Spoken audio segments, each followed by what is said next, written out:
Truck চালকের সহকারী থেকে শুরু, এরপর কৃষক লীগ ও বিএনপি ঘুরে নারায়ণগঞ্জ আওয়ামী লীগের রাজনীতিতে প্রভাবশালী হয়ে উঠেছিলেন নূর হোসেন। তিনি নারায়ণগঞ্জের আলোচিত ৭ খুনের হত্যা মামলার প্রধান আসামি। আরও আসামিদের মধ্যে সাবেক র্যাব কর্মকর্তা রয়েছেন এবং বেশ কয়েকজন মানুষ। তাদের বিরুদ্ধে আজ আদালত একটি রায় দিয়েছে। এই রায় সারা দেশের মানুষের আলোচনার বিষয়। এ নিয়ে নানান আলোচনা, নানান কথা হচ্ছে। সংবাদ মাধ্যমও গুরুত্ব দিয়ে এসব প্রকাশ করছে। আজকে জনতন্ত্র গণতন্ত্রের বিষয় নারায়ণগঞ্জের ৭ খুন মামলার রায়। আলোচনার জন্য স্টুডিওতে আমাদের সঙ্গে উপস্থিত আছেন নিউজ টুডে পত্রিকার সম্পাদক জনাব রিয়াজউদ্দিন আহমেদ এবং আছেন আইনজীবী রানা দাশগুপ্ত। আপনাদের দুজনকে স্বাগত জানাচ্ছি। আমি প্রথমেই আপনার কাছে যাচ্ছি জনাব রিয়াজউদ্দিন আহমেদ, আপনার কাছে যে এই ২৫ জন র্যাবের সাবেক কর্মকর্তা কর্মচারী এমন রায় ফৌজদারি মামলায়, এটি বোধহয় প্রথম, কি বলেন?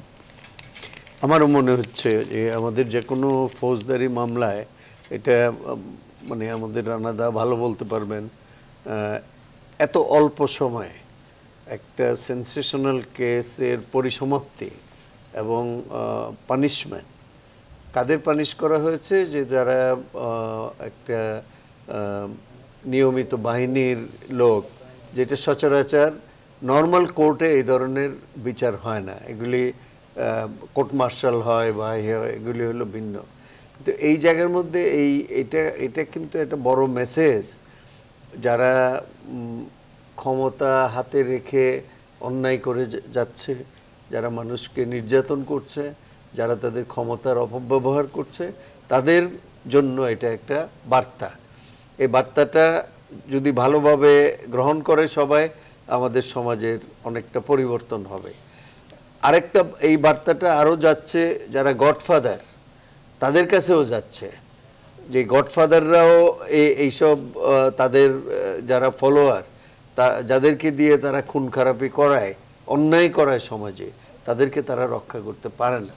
আইন যদি শক্ত হয়, সরকার যদি ডিটারমিন্ড হয় এবং আইনকে যদি তার নিজের পথে চলতে দেওয়া হয়, তাহলে এরকম ফল পাওয়া যাবে এবং এটার রিয়েল কনসিকুয়েন্স উইল বি, মানে একটা মানে আইনের শাসন প্রতিষ্ঠিত হবে এবং মানুষ নিরাপদে জনপদে বাড়িতে ঘরে বসবাস করতে পারবে।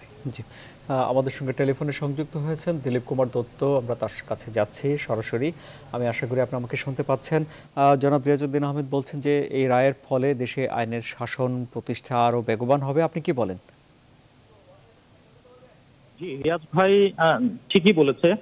আসলে আপনি জানেন যে আজকে সকালে নারায়ণগঞ্জে ২০১৪ সালে যে ৭ জনকে অপহরণ করা হয়েছিল, কাউন্সিলর নজরুল ইসলাম সহ সিনিয়র আইনজীবী চন্দন সরকার, ৭ জনকে অপহরণ করা হয়েছিল। অপহরণ করার পর তাদেরকে হত্যা করে লাশ শীতলাক্তা নদীতে ভাসিয়ে দেওয়া হয়েছিল। তার ঠিক ৫ বছর পরে যুগান্তর করে রায় দিয়েছেন আদালত। এর যে রায়ে ২৬ জনকে ফাঁসি দেওয়া হয়েছে এবং বাকি ৯ জনকে বিভিন্ন দণ্ডে দণ্ডিত করা হয়েছে। একটা বিষয় সাদি ভাই বলতে চাই যে নারায়ণগঞ্জে কিন্তু বিভিন্ন মিডিয়ায় গত কয়েক বছর যাবত যে নারায়ণগঞ্জ সন্ত্রাসের জনপদ, এটা বলতে বলতে নারায়ণগঞ্জকে এমন একটা কোণঠাসা করে ফেলা হয়েছে যে নারায়ণগঞ্জ বলতে আতঙ্ক, নারায়ণগঞ্জ বলতে ভয়ঙ্কর। আজকে এই রায়ের মাধ্যমে এটাই প্রমাণিত হয়েছে, না নারায়ণগঞ্জবাসী আছে, নারায়ণগঞ্জবাসী সবসময় সত্যের পাশে আছে এবং এই মিডিয়া কর্মীরা এবং নারায়ণগঞ্জবাসী আছে বিধায় আজকে কোনো কিছু, সবকিছু প্রভাব, সবকিছুর চাপ সহ্য করে এই আপনার কাছে জানতে চাই যে রায় তো হয়েছে, অনেকক্ষণ হয়ে গেল, এখন নারায়ণগঞ্জের পরিস্থিতি কি, সেখানকার লোকজন কি বলছেন? নারায়ণগঞ্জ এই রায়ে নারায়ণগঞ্জবাসী প্রত্যেকেই অত্যন্ত উৎফুল্ল, আনন্দিত। কেননা নিরীহ নিরপরাধ মানুষগুলোকে যেভাবে খুন করা হয়েছে, হত্যা, নৃশংস বিভৎসভাবে হত্যা করে নদীতে ভাসিয়ে দেওয়া হয়েছে, ২৪টি করে ইট বেঁধে বস্তার ভিতর ভর্তি করে, তারা সেই প্রথম থেকে এই ব্যাপারে অত্যন্ত সতর্ক এবং আজকে এই রায় ঘোষণা করবে নারায়ণগঞ্জবাসীর অনেকের সাথে, সুশীল সমাজের সাথে আমি কথা বলেছি, সুধী সমাজের সাথে কথা বলেছি, তারা এই রায় অত্যন্ত আনন্দিত এবং তারা এটাও কামনা করছে যে এই রায় যেন উচ্চ আদালতও বহাল থাকে এবং অতি দ্রুত যেন এই রায় কার্যকর করা হয়। বিশেষ করে যারা মারা গেলেন, যাদেরকে মেরে ফেলা হলো, তাদের স্বজনরা কি বলছেন? হ্যাঁ, তাদের স্বজনরা আজকে আদালত চত্বরে আনন্দশ্রুপাত করেছে, তারা কান্নায় বিলাপ করেছে, তাদের স্বজনদের স্মরণ করেছে। তারা এই রায়ে অত্যন্ত আনন্দ প্রকাশ করে, বিশেষ করে নজরুল ইসলামের স্ত্রী সেলিনা ইসলাম বিউটি, তিনি বলেছেন এই রায়ে আমরা অত্যন্ত আনন্দিত। আমরা প্রধানমন্ত্রীর কাছে এটা কৃতজ্ঞতা প্রকাশ করছি যে তিনি প্রথম থেকেই এই ব্যাপার অত্যন্ত মনিটরিং করেছেন এবং সরকারের বিভিন্ন আইন আদালত সাথে যারা জড়িত তারা সবসময় এটাকে নিয়ে অত্যন্ত অ্যাক্টিভ ছিলেন। এই কারণে সবাইকে তিনি ধন্যবাদ জানিয়েছেন। তিনি বলেছেন যে আমি এখনো শঙ্কার মধ্যে আছি যে নূর হোসেনের সহযোগীরা এখনো বাইরে প্রকাশ্যে ঘুরে বেড়াচ্ছে, আমাকে হুমকি দিচ্ছে। কিছুদিন আগে তিনি এই ব্যাপারে একটা জিডিও করেছেন সংশ্লিষ্ট থানায়। এই ব্যাপারগুলো তিনি দেখতে প্রশাসনের কাছে অনুরোধ করেছেন এবং এই রায় যেন উচ্চ আদালতও বহাল থাকে সে ব্যাপারে তিনি আবেদন করেছেন। জি, কিন্তু গণমাধ্যমে বলা হচ্ছে যে মৃত্যুদণ্ডের রায় শোনার পর নূর হোসেন ও র্যাবের সাবেক 3 কর্মকর্তা স্বাভাবিক ছিলেন। জি, আমি যেটা বলছিলাম, আমি এটা নজরুল ইসলামের স্ত্রী সেলিনা ইসলাম বিউটির অভিব্যক্তি প্রকাশ যেভাবে সেটা বলেছি। তবে আদালত চত্বরে এজলাসের ভিতর মৃত্যুদণ্ডের রায় ঘোষণার পরে প্রধান আসামি নূর হোসেন তিনি আসলে নির্বাক ছিলেন, তিনি ভেঙে পড়েননি, তিনি স্বাভাবিকই ছিলেন। তবে কেউ তারেক সাঈদও স্বাভাবিক ছিলেন, তবে অন্যান্য কয়েক আসামির চোখে জল দেখা গেছে এবং অনেকে মাথার চুল ধরে মাথায় বসে যেতে দেখা গেছে। জি, আপনাকে অনেক ধন্যবাদ। আপনার কাছ থেকে অনেক তথ্য জানা গেল। আমি আসবো অ্যাডভোকেট রানা দাশগুপ্ত। যারা ক্ষমতার অপব্যবহার করছে তাদের জন্য এটা একটা বার্তা, রিয়াজউদ্দিন আহমেদ বলছেন, আপনি কি বলবেন? না, আমি তো ইতিমধ্যেই আমি নারায়ণগঞ্জবাসীকে ধন্যবাদ জানাতে চাই দুটি কারণে। একটি হলো গত সিটি কর্পোরেশন নির্বাচনে নারায়ণগঞ্জের প্রধান 2 দলের প্রার্থী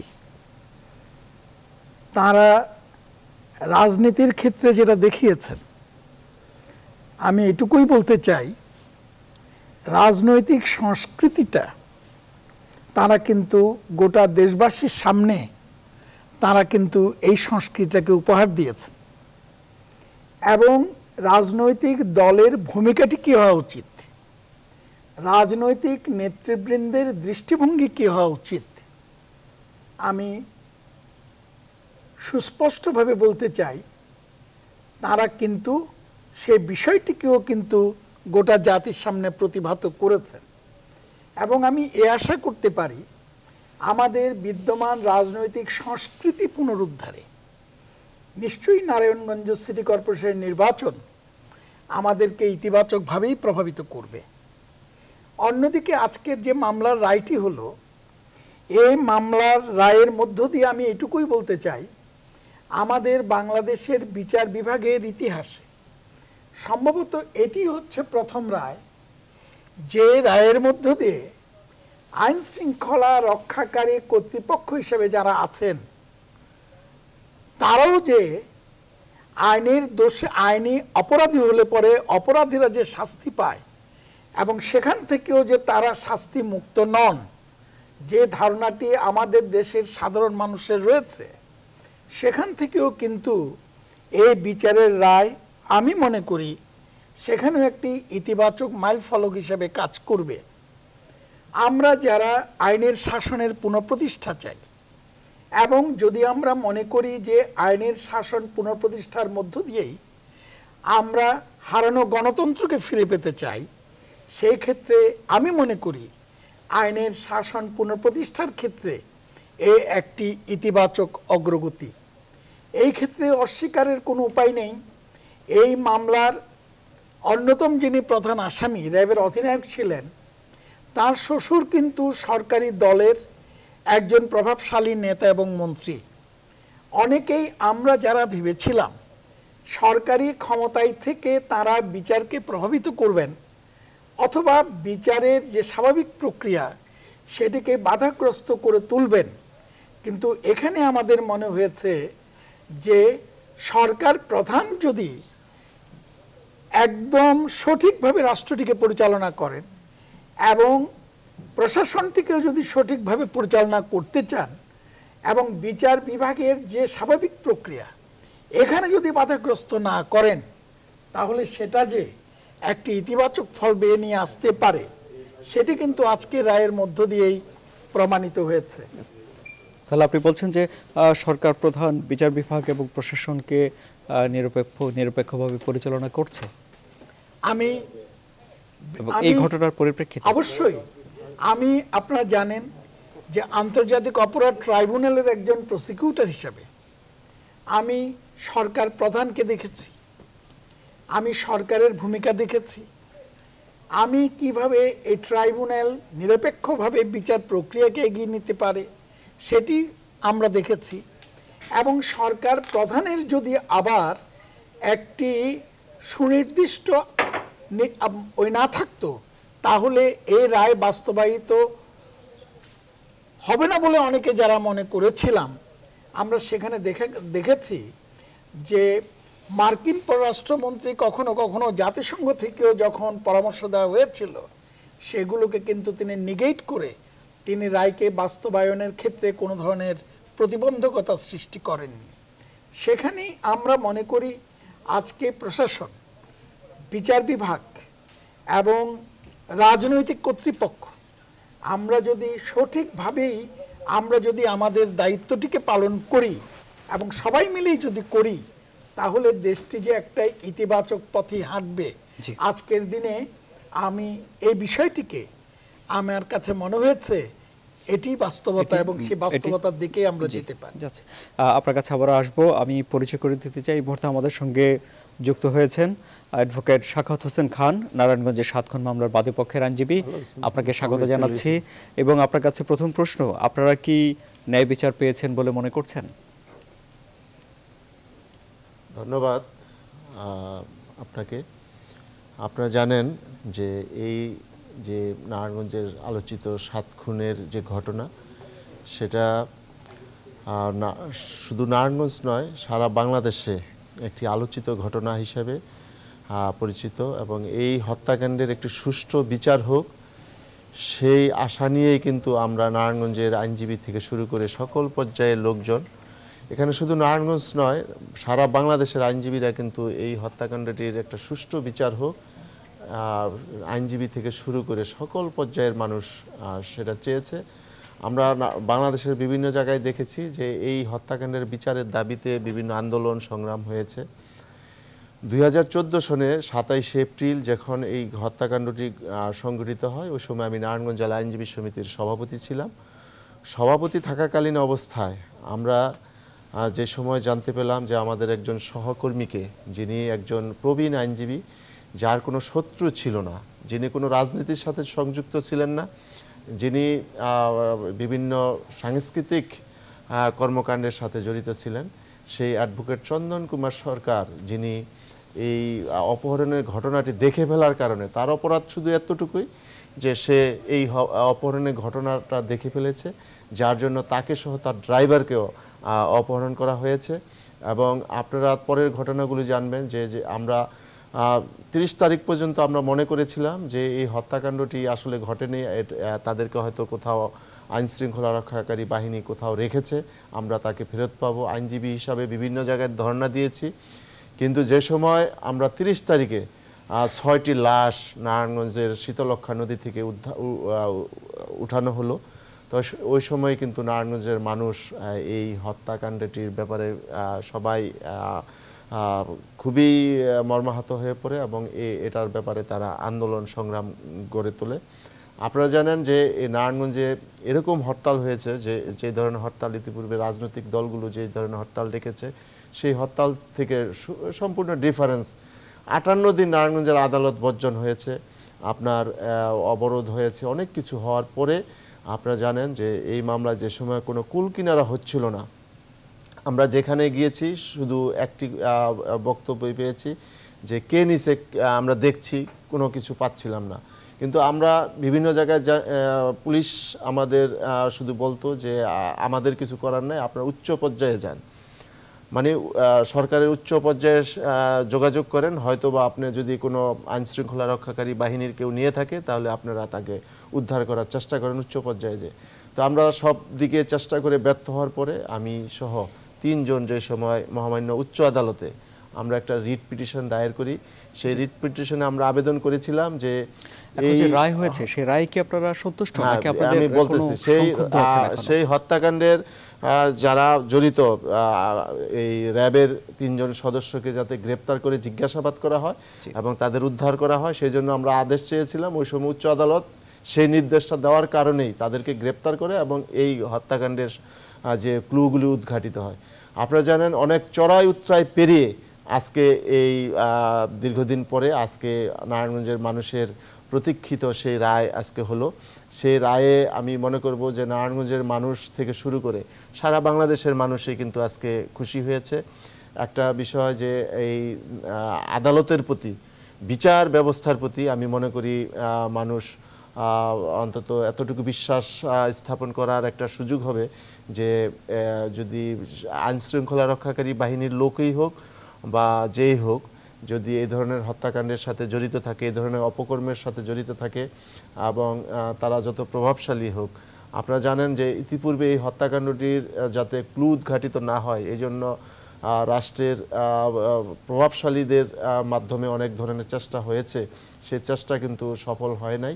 তো সকল বাধাবিঘ্ন পেরিয়ে আজকে বিচার হয়েছে, সেই বিচারে আমরা খুশি এবং আমরা যতটুকু জানি যে ডিজিজদের পরিবার যারা রয়েছে তারাও মোটামুটি খুশি এবং তারাও চায় এই যে রায়টি হয়েছে সেই রায়ের যে চূড়ান্ত পরিণতি, সেই চূড়ান্ত পরিণতিটা হলো যে রায়টা অবিলম্বে কার্যকরের ব্যবস্থা করা। সেই ব্যবস্থাটা এখন কিন্তু সম্পূর্ণ যাতে দ্রুত করার ক্ষেত্রে সরকারের এখানে দায়িত্ব রয়েছে। সেটা উচ্চ আদালতের যে যারা আপিল করবে আপিলগুলো যাতে দ্রুত নিষ্পত্তি হয় এবং সেই রায়টা যাতে দ্রুত কার্যকর হয় সেই ব্যবস্থা করবেন, এটাই আমরা আশা করি। জি, জনাব রিয়াজউদ্দিন আহমেদ, অ্যাডভোকেট সাখাওয়াত হোসেন খান বলছেন যে যত প্রভাবশালী হোক পার পাওয়ার চেষ্টা সফল হয় না। এই বিষয়টি কি সামনের দিনগুলোতে বজায় থাকবে বলে আপনি মনে করেন এই রায়ের পর? অতীতে অনেক ক্ষেত্রে থাকে নাই, ভবিষ্যতে থাকার আমরা আশা করছি, এটা আমাদের আকাঙ্ক্ষা, জনগণের আকাঙ্ক্ষা। নারায়ণগঞ্জে যেটা আমাদের রানা দাশগুপ্ত বলছিলেন যে নারায়ণগঞ্জে একটা নির্বাচনের মাধ্যমে একটা নতুন রাজনৈতিক সংস্কৃতি, ভোটের উৎসব, রাজনীতির উৎসব, এটা দেশের মানুষ দেখেছে, অনেক দিন মানুষ ভুলে গেছিল এবং এইটাই আমাদের রাজনীতির সংস্কৃতি এটাই ছিল যে ভোটের সময় উৎসব করবে, উৎসবে মেতে থাকবে, রাজনীতি থাকবে কিন্তু হিংসি দলাদলি মারামারি থাকবে না। এটা নারায়ণগঞ্জের অনেক যেটা দিলীপ বাবু বলেছেন যে নারায়ণগঞ্জের ব্যাপারে একটা পারসেপশন, খুব খারাপ পারসেপশন তৈরি হয়ে আছে সারা দেশে, সেটার থেকে ওইটা চেঞ্জ। আর এই আজকে রায়ের মাধ্যমে, আজকে এই বিচারের মাধ্যমে এটা হলো যে নারায়ণগঞ্জে মানুষ ডিটারমিন্ড ওয়েতে তারা যদি দৃঢ়ভাবে অন্যায়ের বিরুদ্ধে রুখে দাঁড়ায় তাহলে সেই অন্যায় বেশি দূর যেতে পারবে না। এবং এখানে দেখেন সেই অন্যায়কারী যারা, তারা কিন্তু সমাজের অত্যন্ত ক্ষমতাবান লোক, তারা আইন শৃঙ্খলা বাহিনীর লোক। আমাদের দেশে বলে যে বেড়ায় ক্ষেত খায়, এটা তো ওই ঘটনাটাই ঘটেছে এবং এদেরকে ধরে সাখাওয়াত সাহেবরা এটার সাথে জড়িত ছিলেন, তাদের বিচার করা একটা কঠিন ব্যাপার। এটা সরকার প্রধান যদি না চান, তিনি যদি এটা না চাইতেন তাহলে এটা এইভাবে যাইতে পারতো না, তাইলে এটাকে ভিন্ন খাতে প্রবাহিত করার চেষ্টা করত। তো সেই জন্য এটা হয় নাই। এখন আপনি বললেন যে ভবিষ্যতে হবে কিনা, অতীতে হয়েছে, এরকম হয় নাই। অতীতে বিচার ব্যবস্থার মধ্যে নানান রকম হস্তক্ষেপ হয়েছে, রাষ্ট্রের বিভিন্ন পর্যায় থেকে, রাষ্ট্রযন্ত্রের ভিতর থেকে বিচার ব্যবস্থাকে প্রভাবিত করার চেষ্টা হয়েছে, কিন্তু এইটাতে পারে নাই। এটাতে পারেনি। আরো কতগুলি বিচার হয়েছে এই রিসেন্ট পাস্টে, যেমন সিলেটে যে বাচ্চাটাকে মেরে ফেলা হয়েছিল রাজন, তারপরে খুলনাতে হয়েছিল।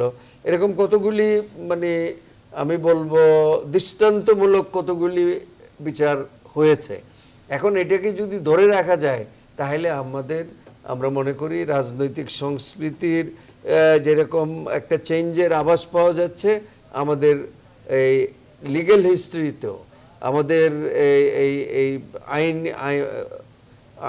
কি বলবো, এটা আইনের শাসন প্রতিষ্ঠার ব্যাপারে মানুষের মনে স্বস্তি এনে দিবে। মানুষ কিন্তু ভয়ে ভয়ে থাকে যে আইন শৃঙ্খলা বাহিনীর লোক ধরে নিয়ে যায় আর খুঁজে পাওয়া যায় না, বা আপনার এই যে মানে র্যাবের 25 জন লোক একটা মামলাতে কনভিক্টেড হয়েছে এবং তার মধ্যে অনেকেই মৃত্যুদণ্ড প্রাপ্ত, 16 জন মৃত্যুদণ্ডপ্রাপ্ত 25 জনের মধ্যে।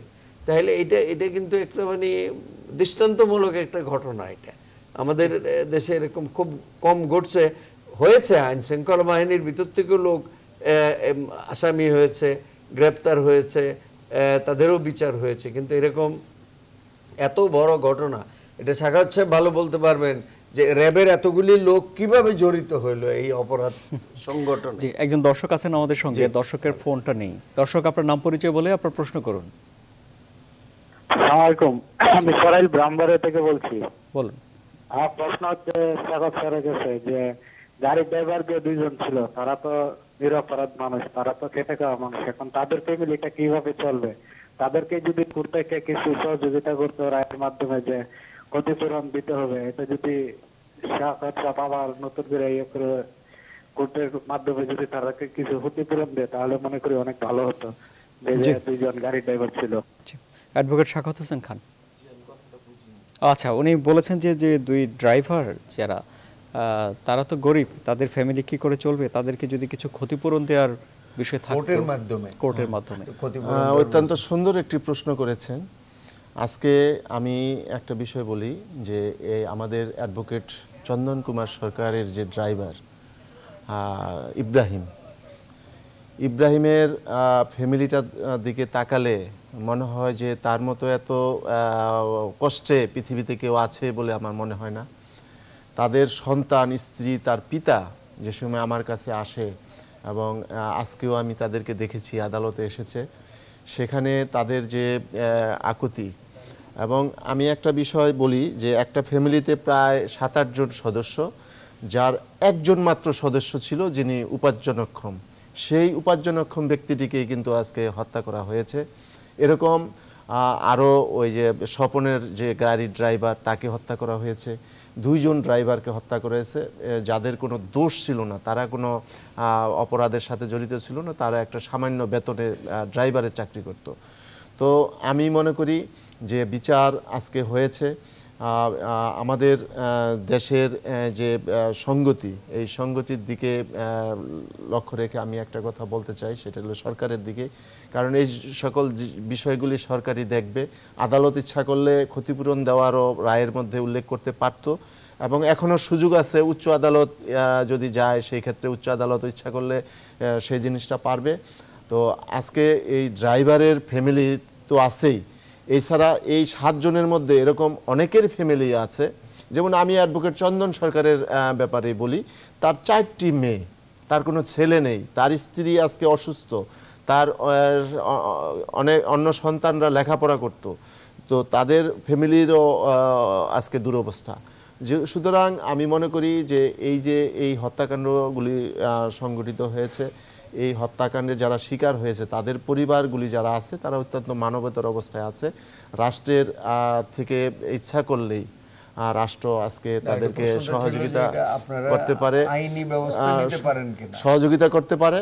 আর আমরা যে বিষয়টা আজকে অ্যাডভোকেট হিসাবে রানা দাশগুপ্ত আছেন, উনি আছেন, আমরাও আছি, আমরাও চেষ্টা করব যাতে উচ্চ আদালতে যে এই মামলাগুলি যদি হয়, আপিলে যায়, সেই ক্ষেত্রে যাতে তাদের একটা ক্ষতিপূরণের যে ব্যবস্থা সেটা হতে পারে। আবার অনেক ক্ষেত্রে ক্ষতিপূরণের মামলাও করা যেতে পারে, ক্ষতিপূরণের মামলাও করা যেতে পারে। তো আমরা চেষ্টা করব যাতে একটা সুন্দর একটা প্রশ্নের আজকে এখানে উদ্রেক করা হয়েছে। আমরা চেষ্টা করব যাতে এই সকল ফ্যামিলিগুলি পক্ষে সিভিল মামলা করে এই যে যারা হত্যাকারী তাদের কাছ থেকে এবং হ্যাঁ ক্ষতিপূরণ আদায় করা যায় সেই ধরনের আমরা চেষ্টা করব। এবং আমি যিনি এই প্রশ্নটি করেছেন আমি বলতে চাই এটা অত্যন্ত একটা সুন্দর প্রশ্ন করেছেন। আমি আজকে এখানে আপনাদের কথা দিচ্ছি আমরা এই ব্যাপারে পদক্ষেপ নেব ইনশাআল্লাহ এবং সেটা আমরা সামনে নেব। জি যে অ্যাডভোকেট রানা দাশগুপ্ত এই ক্ষতিপূরণ পাওয়ার সুযোগ আছে কি আইনে?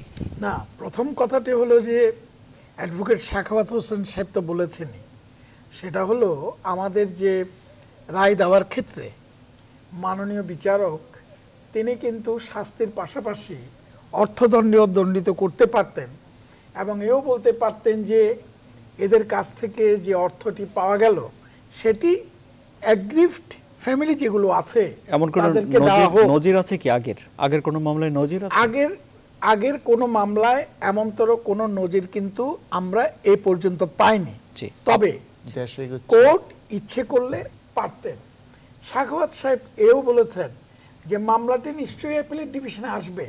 অ্যাপিলেট ডিভিশনে যখন আসবে তখন কিন্তু মাননীয় উচ্চতর আদালত তারাও কিন্তু এই বিষয়টিকে বিবেচনা করতে পারেন যদি না আমাদের রেসপন্ডেন্টের পক্ষে এই বিষয়টিকেও অ্যাপিল হিয়ারিংয়ে তারা তুলে ধরেন।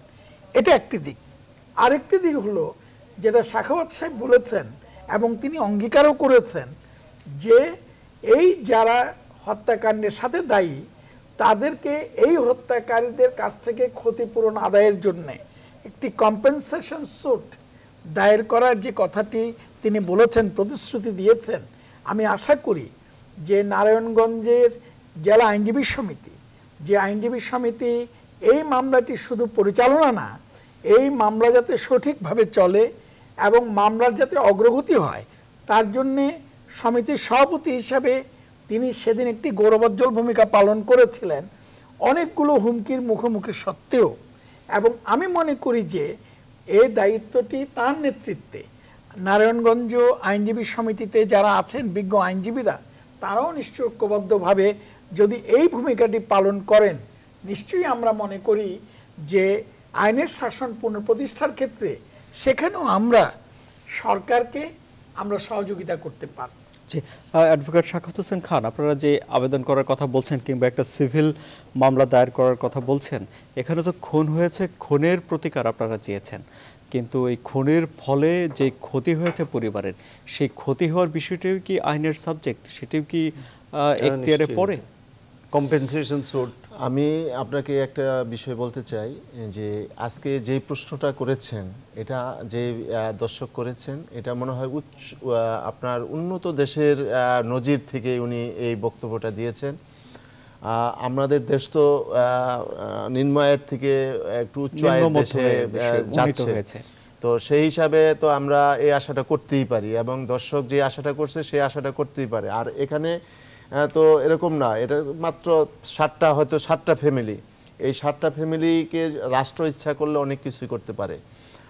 তো ইচ্ছা করলে বিচারালয় বা আইন রাষ্ট্রকেও নির্দেশ দিতে পারে তাদের কম্পেনসেশন দেওয়ার জন্য, সেটা করতে পারে। কারণ আজকে যেই আপনারা জানেন যে 25 জন আইন শৃঙ্খলা রক্ষাকারী বাহিনীর বিপদগামী সদস্যের সাজা হয়েছে, সেটা তো রাষ্ট্রেরই তারা কর্মকর্তা এবং কর্মচারী ছিলেন। সুতরাং এখানে রাষ্ট্র যেহেতু এটার একটা দায়িত্ববোধ কিন্তু রাষ্ট্রেরও রয়েছে, সরকারেরও রয়েছে।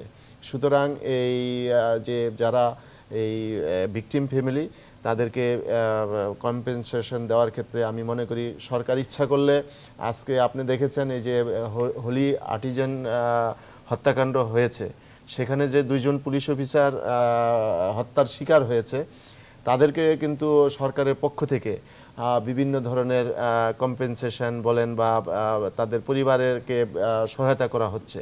তো সরকার ইচ্ছা করলে অনেক ফান্ডে আছে, সেই ফান্ডের থেকে সরকার ইচ্ছা করলেই পারে। এটা আমি মনে করি যে উদ্যোগের ব্যাপার, রাষ্ট্রের জন্য এটা একটা বড় কোনো বিষয় না। আইনে যে প্রশ্নটা উনি করেছিলেন আইনে এরকম কোনো ব্যবস্থা হ্যাঁ, আছে আইনেও কিনা? ব্যবস্থা আছে।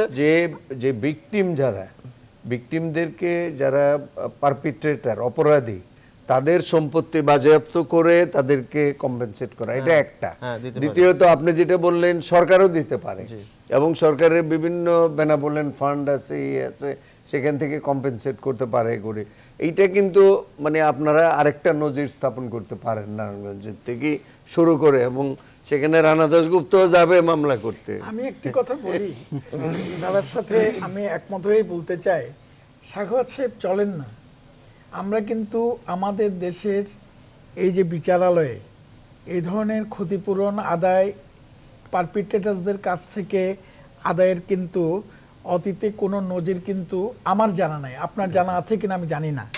চলেন না আমরা একটা নজির সৃষ্টি করি, যেই নজিরের মধ্য দিয়ে ভবিষ্যতে আমরা এই পারপিট্রেটার্স যারা, তাদের কাছে একটা মেসেজ পৌঁছে দিই, যে মেসেজটা পেলে পরে যাই খুশি তাই করার যে প্রবণতা, এই প্রবণতাকে আমরা রুখতে পারি। মানে এটাকে এই টকশো থেকে শুরু করতে চান আপনারা? আমরা টকশো থেকে শুরু করতে চাই। আমি আপনাকে একটা কথা বলি, এই নজিরটা কিন্তু এই মামলার ক্ষেত্রে সৃষ্টি হয়েছে।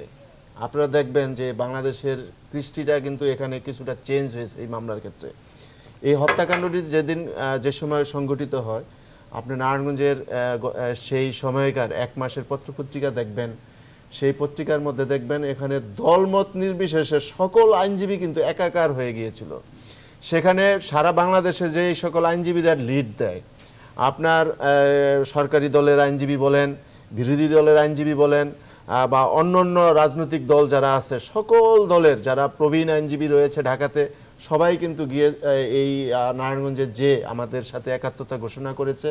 এবং এই যে উচ্চ আদালতে যে আমাদের মামলাগুলো বিভিন্ন কারণে এসেছে, ওই সময় কিন্তু আমরা উচ্চ আদালতের যারা লয়ার ছিলেন তাদেরকেও আমরা কিন্তু কোনো ওই যে তাদের ফি ছাড়া কিন্তু আমরা তাদের একটা পেয়েছি, মানে সহযোগিতা পেয়েছি। তো এখানে তো আমি মনে করি এই যে মামলা বিচারের ক্ষেত্রেই কিন্তু সেই কৃষ্টিটা এই মামলার ক্ষেত্রে এসেছে। তো আমাদের রানা দাশগুপ্ত সাহেব বাবু যে কথাটা বললেন, এটা কিন্তু আমাদের জন্য অত্যন্ত সহজ, আমরা ইচ্ছা করলেই পারি, এবং আমি মনে করি যে এটা এই ক্ষেত্রে করা উচিত, এবং আমরা এটা করার চেষ্টা করব। আমাদের সঙ্গে একজন দর্শক আছেন, দর্শকের আরো একটা ফোন নেই। দর্শক, আপনার নাম পরিচয় বলে আপনি প্রশ্ন করুন। আমার নাম মোহাম্মদ নুরুল হক, আমি চিটাগাং থেকে বলছি। বলুন। হ্যালো। জি, আমরা শুনতে পাচ্ছি, আপনি বলুন। হ্যালো, আমরা শুনতে পাচ্ছি, আপনি প্রশ্ন বলুন। তো আমি আমার প্রশ্নটা তো, আজকে রায়টা হয়েছে, এটা খুব একটা সুন্দর রায়, দেশে আইনের শাসন প্রতিষ্ঠা হচ্ছে, এটা বুঝে যাচ্ছে, এবং অন্যান্য বিচারেরও এরকম রায় হয়েছে, কিন্তু শেষ পর্যন্ত এই রায়টা বজায় থাকবে কিনা সেটা নিয়ে সন্দেহ আর কি। এই যে কতক্ষণ আগে আপনাদের প্যানেলের একজন ওই অ্যাডভোকেট রানা দাশগুপ্ত বললেন যে একজন মন্ত্রীর মেয়ের জামাই আছে, তাদের কোনো প্রভাব কাটছে কিনা, এই করবে কিনা, এই সমস্ত এগুলো নিয়ে আমার সন্দেহ আছে। জি, আপনার প্রশ্ন আমরা বুঝতে পেরেছি। আপনার প্রশ্ন নিয়ে আমরা আলোচনা করব, তবে তার আগে একটা বিরতি নিতেই হচ্ছে। দর্শক, আমাদের সঙ্গে থাকুন।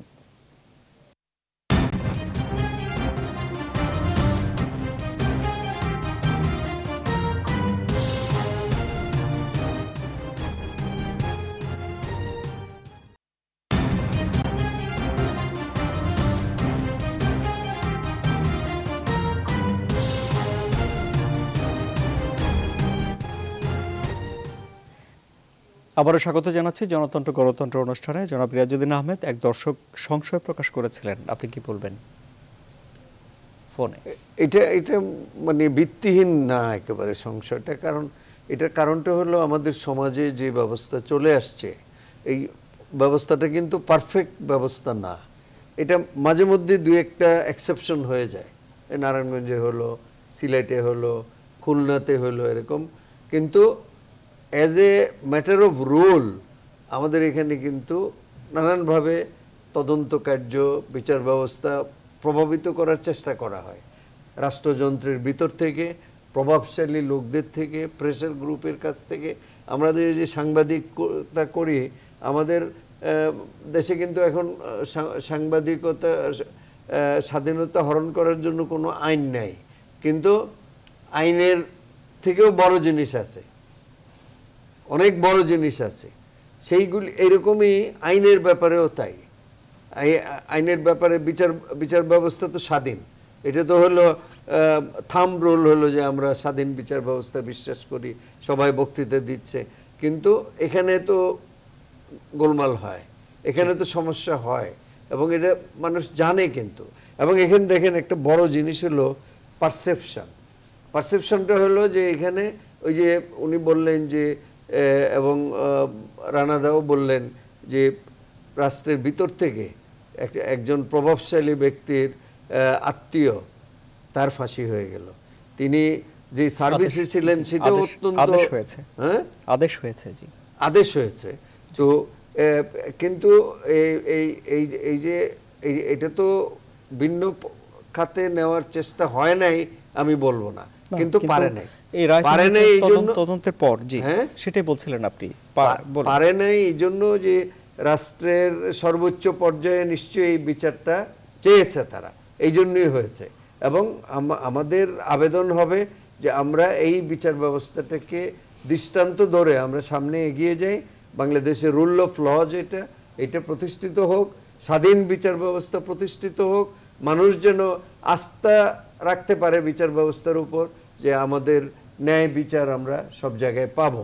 এটা নারায়ণগঞ্জে কিন্তু এটা শুরু হলো, এইটা যদি এটা একটা ইভেন্ট অফ চেঞ্জ হয়, জি change for the society, change for the legal system, তাহলে বাংলাদেশের জন্য এটা একটা ইতিবাচক ঘটনা হয়ে থাকবে। জনাব অ্যাডভোকেট সাখাওয়াত হোসেন খান, আইনে যা আছে, উচ্চ আদালতে তো এখন আইন নিয়েই বিচারটা হবে, আইনে কি বললো, কিভাবে সাক্ষ্য নেওয়া হলো, কিভাবে প্রমাণ করা হলো, সেটাই। আসামিদেরকে তো আর সেখানে নিয়ে নতুন করে জেরা করার বিষয়গুলো থাকবে না। সেক্ষেত্রে আপনি মামলার আইনটা কি লেখা হয়েছে, ডকেট, নথি, সেগুলো আপনি খুব ভালো করে দেখেছেন। আপনি কি মনে করেন যে দর্শক সংশয় প্রকাশ করেছেন, সেই সংশয়ের কোনো ভিত্তি আছে? আমি এই যে বিচারটি, এই বিচারটি অত্যন্ত কাছে থেকে অবলোকন করেছি এবং যতটুকু সম্ভব আমি আমার ভূমিকা পালন করেছি। তো এই মামলাটি অন্যান্য মামলার থেকে সম্পূর্ণ আলাদা।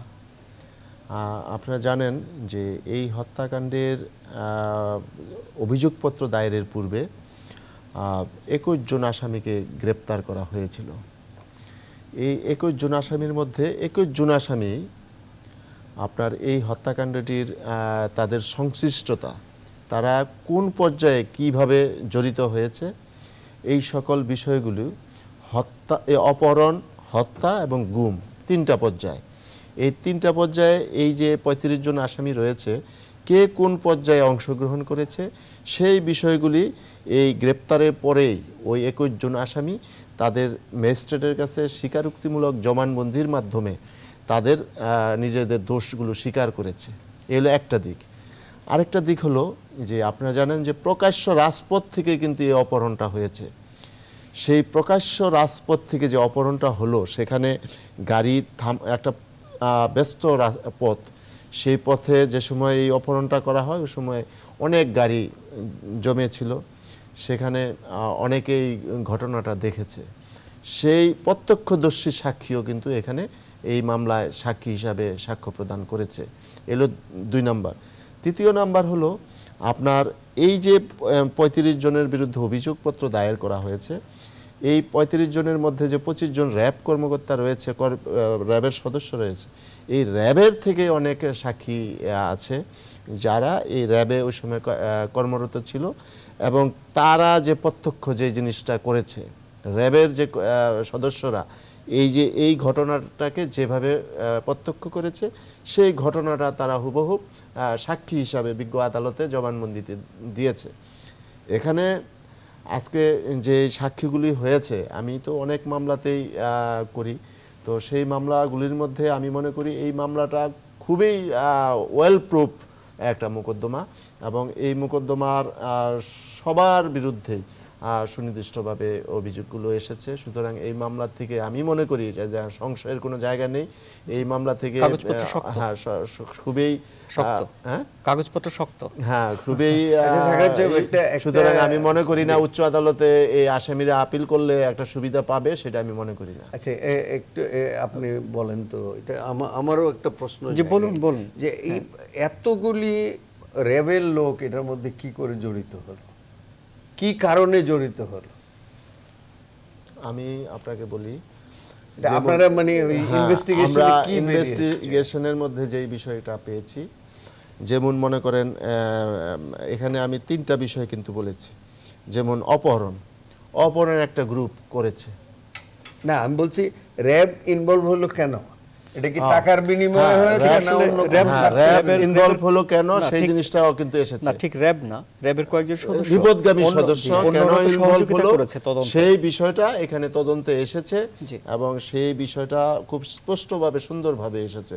সেই বিষয়টা যে এখানে এসেছে যে আপনার নজরুল ইসলাম যিনি নিহত হয়েছে প্যানেল মেয়র, সে ছিল নারায়ণগঞ্জ সিটি কর্পোরেশন তৎকালীন 2 নং ওয়ার্ডের কাউন্সিলর এবং প্যানেল মেয়র। আর এই নূর হোসেন সে ছিল 4 নং ওয়ার্ডের কাউন্সিলর।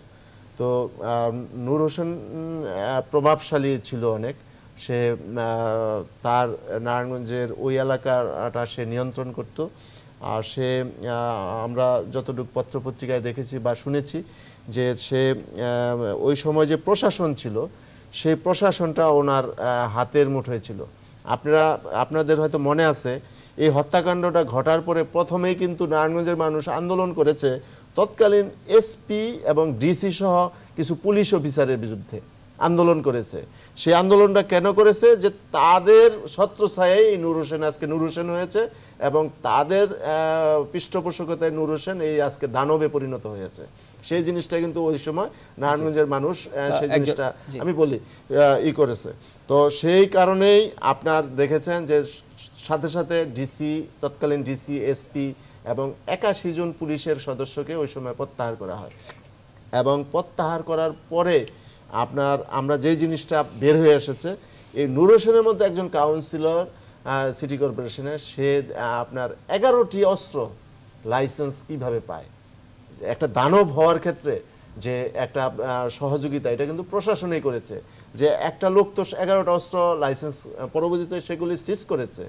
তো এই যে একটা মানুষের তো একটা ওই অস্ত্রের তো একটা গরম আছে, তো সেই জিনিসটাই সে করেছে। আজকে আমরা দেখেছি যে সে নাকি সিনেমা হলে যেমন টিকিট কাটে কাউন্টারে, সে মাদকের ব্যবসা করতো, সেরকম কাউন্টার দিয়ে তারপরে মাদকের ব্যবসা করত। তো সেই জিনিসগুলি কোথায় হয়েছে? সেই প্রশাসনের ছত্রছায়াই হয়েছে আজকে। সুতরাং এখানে আমি মনে করি এই নূর হোসেনই চাচ্ছিল যে তার এই নজরুলকে সে তার প্রতিদ্বন্দ্বী হিসাবে মনে করত।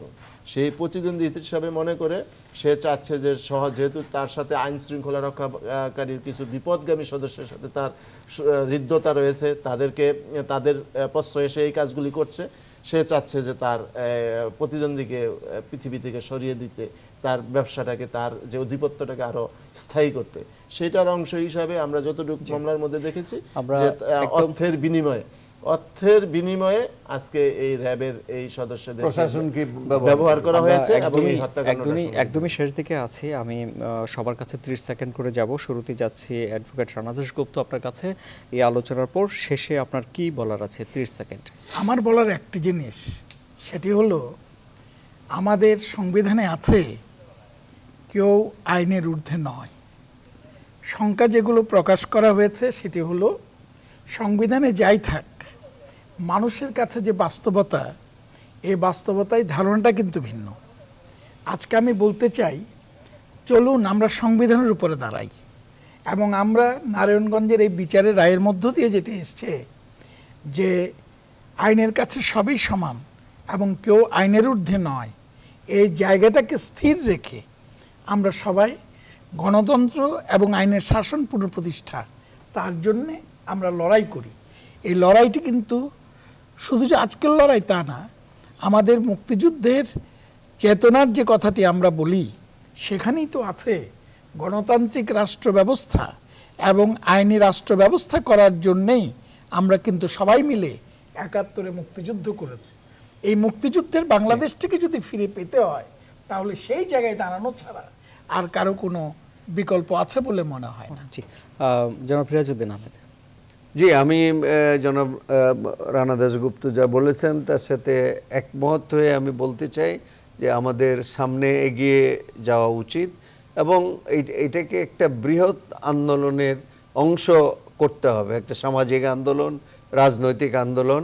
কারণ বিচার ব্যবস্থা যদি ভেঙে পড়ে কোনো কারণে, মানুষের আস্থা যদি বিচার ব্যবস্থার উপর না থাকে, তাহলে সেই সমাজে আইনের শাসন প্রতিষ্ঠিত হতে পারে না, সংবিধানও কার্যকর হতে পারে না।